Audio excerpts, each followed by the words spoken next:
کا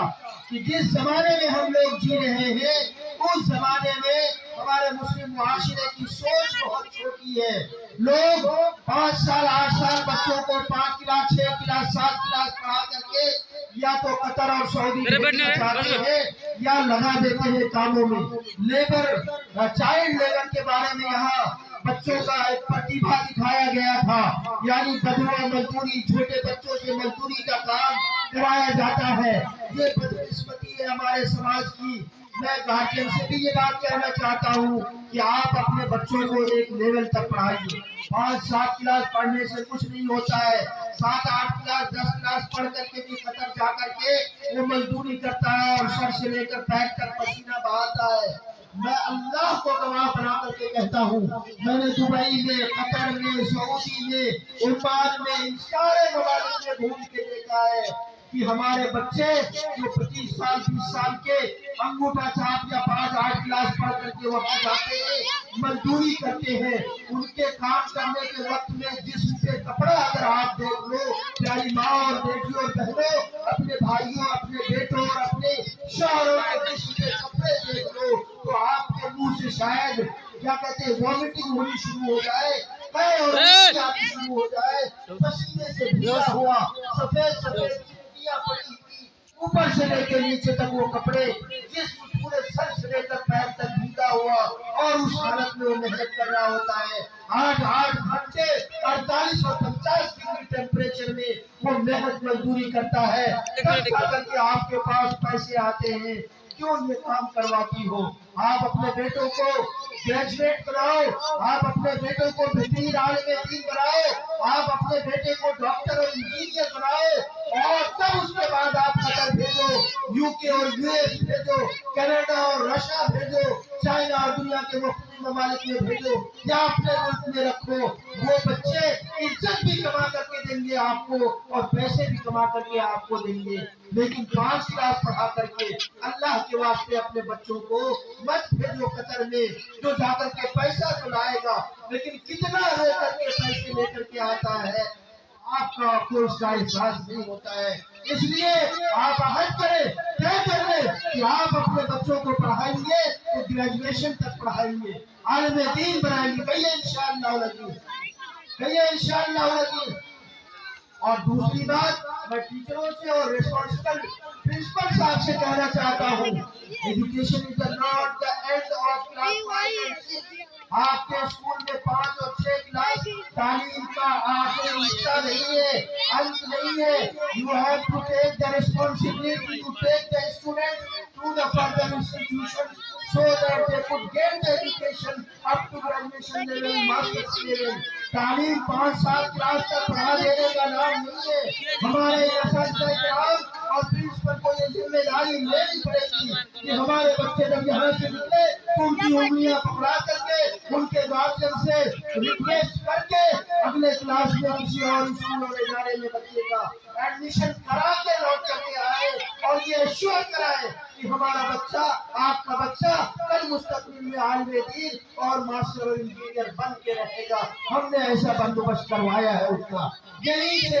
کہ ہم نے 5 کلاس پڑھا دیا، میرے اسکول میں 5 ہی تک کا انتظام تھا. 6 کلاس پڑھا دیا، میرے اسکول میں 6 ہی تک انتظام تھا. اب تم جانو، تمہارا کام جانو. یہ بددیانتی ہے، یہ گارجن کے ساتھ کھلواڑ ہے، یہ ہمارے بچوں کے ساتھ کھلواڑ ہے اور ان کی زندگی کے ساتھ کھلواڑ ہے. تمام اداروں کے ذمہ داران سے میں کہنا چاہتا ہوں، جو بھی مدارس چلاتے ہیں، جو بھی چھوٹے اسکول چلاتے ہیں، وہ 5 کلاس 6 کلاس پڑھا کر کے بچوں کو چھوڑ دیتے آوارہ گردی کرنے کے لیے. لیٹا آپ صاف کریں گے، بچوں کے آنسو آپ پوچھیں گے، بچوں کو چلنا آپ سکھائیں گے، اور 5 کلاس 7 کلاس کے بعد بچے کو چھوڑ دیں گے. وہ دنیا میں کہیں اور جا کر کے عباس گیری کرے، وہ دنیا میں کہیں اور جا کر کے سیکولر ایجوکیشن حاصل کرے، وہ دنیا میں کہیں اور جا کر کے غیر اسلامی تہذیب اور رواج کو اپنے اندر اڈاپٹ کر لے، ابزارب کر لے، اور پورے معاشرے میں مسلم معاشرے میں آ کر کے وہ بدنامی کا ذریعہ بن جائے آپ کے اسکول کے لیے، آپ کے گارجن کے لیے اور ہمارے معاشرے کے لیے، اور اسلام کے اوپر داغ اور خطرہ لگانے والا بن جائے. I will not tolerate these things and I will not accept this one. میں یہ کہنا چاہتا ہوں کہ اس سے اوپر اٹھنا ہے. ہمارے سارے مدارس کو، اور ہم بندوبست کریں اپنے یہاں، اور اپنے یہاں کے بعد بچوں کی انگلی پکڑا کر کے آگے کے کلاسز میں، آگے کے اسکول میں، کالجز میں، یونیورسٹیز میں پہنچانے کا بندوبست کریں۔ مجھے یاد ہے میرے گارجنوں، میرے بزرگوں نے، اور یہاں موجود دسوں بیسوں علماء کرام، بلکہ سینکڑوں علماء کرام کے وہ بچپن میں موٹا مدرسے سے پڑھ کے، جلپا پور سے پڑھ کر کے، اور دیگر چھوٹے چھوٹے اداروں سے پڑھنے کے بعد انگلی پکڑا کر کے بڑے بڑے مولاناؤں نے لے جا کر کے ندوہ میں، جامعۃ الفلاح میں، اسلام میں ایڈمیشن کرایا، تب وہ جا کر کے عالم دین بنے، اور جنہیں چھوڑ دیا گیا سڑکوں پہ گھومنے کے لیے وہ کسی حیثیت کے نہیں رہ گئے۔ اس لیے you have to take this responsibility,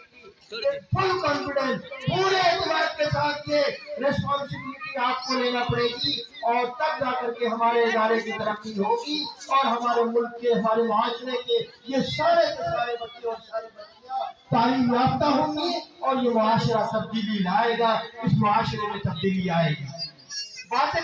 بہت ہے، لیکن چونکہ رات لمبی ہو چکی ہے، اور باتیں میں کسی اور مجلس میں کہوں گا۔ عزیزم آصف کی یہ بات مجھے یاد ہے کہ میں اس ادارے سے محبت کرتا ہوں، اور اللہ کو گواہ بنا کر کے کہتا ہوں، ملک نیپال میں جہاں بھی، اور بطور خاص ہمارے سنسری میں جہاں بھی تعلیمی ادارے ہیں، میں اللہ سے دعا کرتا رہتا ہوں تنہائی میں بھی کہ اللہ ہمارے اداروں کو دانشگاہ بنا دے، علم کا منار بنا دے، ہمارے اساتذہ کرام کو عزت و سمان دے، کہ ہمارے نوجوانوں کو جن کی پیشانیوں پر لکھا ہوا ہے کہ اگر ان کے اوپر محنت کرتی گئی تو یہ ملک کے لاور شخصیت بن جائیں گے۔ اگر ہم نے ان کے اوپر محنت کر دی اور اخلاص کے ساتھ محنت کی تو ہمارے ادارے کی کوئی ضرورت نہیں ہے، بلکہ ہمارا مقصد جو ہے ملک کے نوجوانوں کو سیکھ کر کے اپنی ملت کو غلامی کی زندگی سے باہر نکالنا، اور قائدانہ رول اور قائدانہ مقام پہ فائز کرانا، یہ تعلیم ہی کرا سکتی ہے،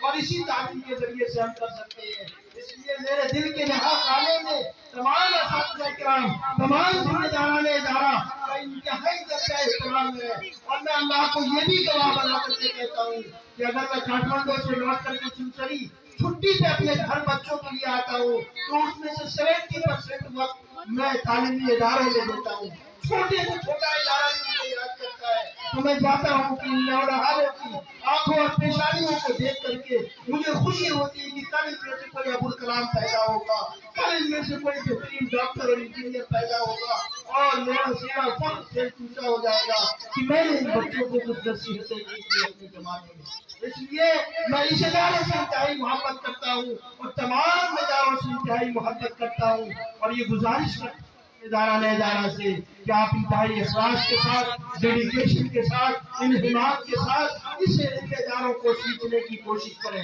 اور یقیناً صفا پبلک اسکول کا یہ حق ہے کہ اس ادارے کو سیکھا جائے، کیونکہ پچھلے 3 سالوں میں جو کامیابی اور ترقی حاصل کی ہے یہ ان کا ہی حصہ ہے، یہ صحرا مل گیا اسے۔ انشاءاللہ آپ تمام گارجین، ماؤں بہنوں اور بیٹیوں کی مدد اس ادارے کو ہوگی انشاءاللہ لگی، اور ہمارے گارجین حضرات نوجوانوں اور بچوں اور بزرگوں کی بھی مدد اور بزرگوں کی ساری محنتیں اس ادارے کے ساتھ ہوگی انشاءاللہ لگی۔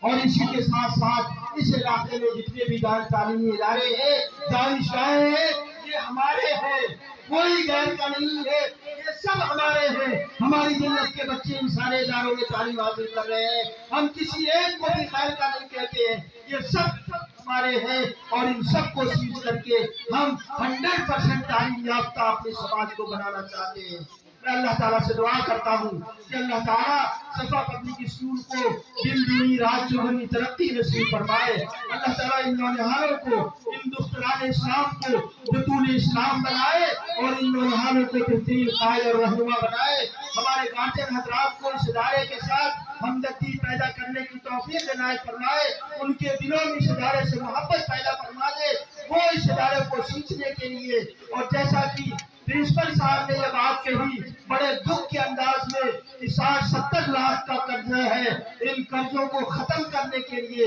جس قوم کے ادارے قرضوں میں ہو وہ قوم غلام ہی رہے گی۔ ان قرضوں سے نجات حاصل کرنے کے لیے ہم سب مل کر کے مشترکہ کوشش کریں گے انشاءاللہ، تاکہ یہ ادارہ قرض فری ادارہ بن جائے، لون فری ادارہ بن جائے، اور آپ بچوں کی تعلیم و تربیت کا بہترین انتظام ہو سکے۔ میں پرنسپل صاحب کو مبارکباد پیش کرتا ہوں، اساتذہ کرام اور معلمات کو مبارکباد پیش کرتا ہوں کہ آپ نے ایجوکیشن کے فیلڈ میں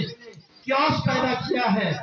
رینوویشن کا کام کیا ہے، انوینشن کا کام کیا ہے، بچوں میں نئی نئی چیزوں کو پروموٹ کیا ہے۔ اللہ تعالیٰ آپ کی صلاحیتوں میں چار چاند لگائے اور آپ کی یہ جو صلاحیتیں ہیں ان صلاحیتوں کو اخلاص اور ڈیڈیکیشن کے ساتھ مگر within the limitation of Islam Islamise کر کے چیزوں کو اور ایجوکیشن کو بچوں کے درمیان ڈالنے کی کوشش کریں۔ اللہ تعالیٰ آپ کا سہارا اور مددگار ہو۔ اللہم آمین۔ ربنا تقبل منا انک انت السمیع العلیم ربنا وتب علینا انک انت التواب الرحیم وصلی اللہ علی النبی الکریم وسلم وجزاکم اللہ خیر الجزاء۔